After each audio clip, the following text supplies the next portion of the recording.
नमस्कार दोस्तों, कैसे हैं आप लोग। उम्मीद करते हैं कि आप लोग अच्छे होंगे। दोस्तों, आज की इस वीडियो में आपको बताएंगे कि आप क्यूबेस 5 में ऑटोटोन को सही तरीके से कैसे यूज कर सकते हैं।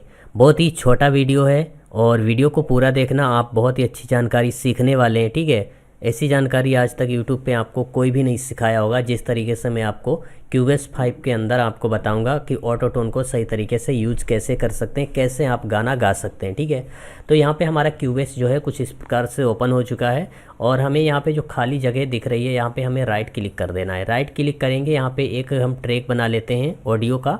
ठीक है, यहाँ पे ऑडियो का एक मैंने ट्रैक बना लिया है जो कि ये आ चुका है यहाँ पे। ठीक है और उसके बाद हम इसमें ऑटोटोन को कैसे यूज करेंगे। सबसे पहले हमें यहाँ के इसके ई पैनल में चले जाना है। ई पैनल में जाने के बाद यहाँ पे ये मिक्सर जो है वो कुछ इस प्रकार से ओपन हो जाएगा और यहाँ पे आपको ऑटोटोन को सिलेक्ट कर लेना है। ऑटोटोन 5 BST है। ठीक है, ये ऑटोटोन बहुत ही अच्छा है। अगर आपको ये चाहिए तो आप मुझे कमेंट कर सकते हैं और इंस्टाग्राम पे फॉलो करके ये ले सकते हैं और इसका कम प्राइस में आपको दे दिया जाएगा। ठीक है अब यहाँ पे हम कोई भी गाना अगर गाना चाहते हैं तो आपको हम बता देते हैं दो चार ऐसी बातें जिनको आपको बहुत ज़्यादा ध्यान में रखना होगा।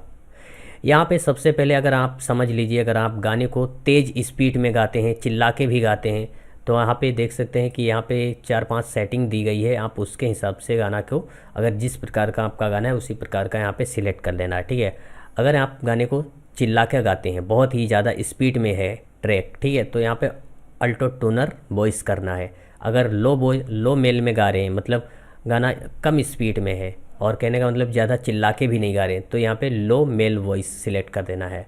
उसके बाद ये सेटिंग हो जाए, उसके बाद यहाँ पे आपको सी माइनर, यहाँ पे देख सकते हैं काफ़ी C minor, G minor, A minor, F minor.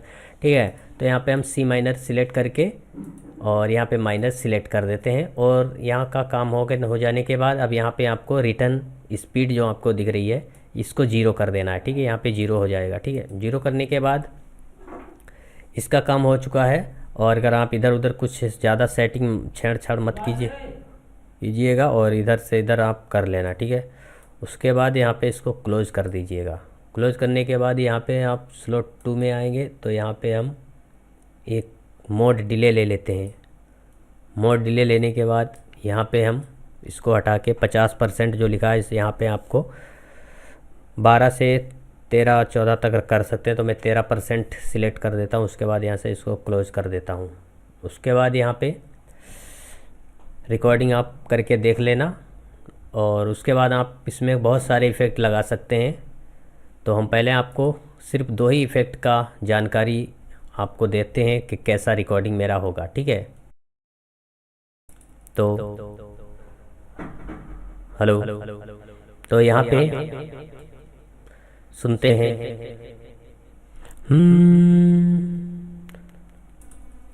थोड़ा मैं फॉर्म फिल्टर लगा लेता हूँ क्योंकि मैंने माइक को थोड़ा ऐसे ही लगा रखा है, ज़्यादा अच्छा माइक नहीं है इसलिए दिक्कत हो सकता है। ठीक है, तो वीडियो में बने रहना, कहीं पे भी स्किप मत करना।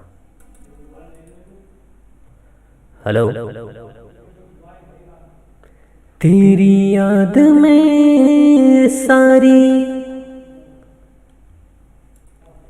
तेरी याद में सारी दुनिया भुलाई,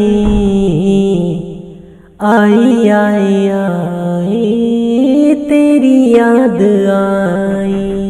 तो यहाँ पे हमने कुछ इस प्रकार से रिकॉर्डिंग कर ली है और इसको सुनते हैं। तेरी याद में सारी दुनिया भुलाई, आई आई आई तेरी याद आई। तो दोस्तों, आपको हम बताना चाहेंगे कि जैसे कि रिकॉर्डिंग, आप कोई भी रिकॉर्डिंग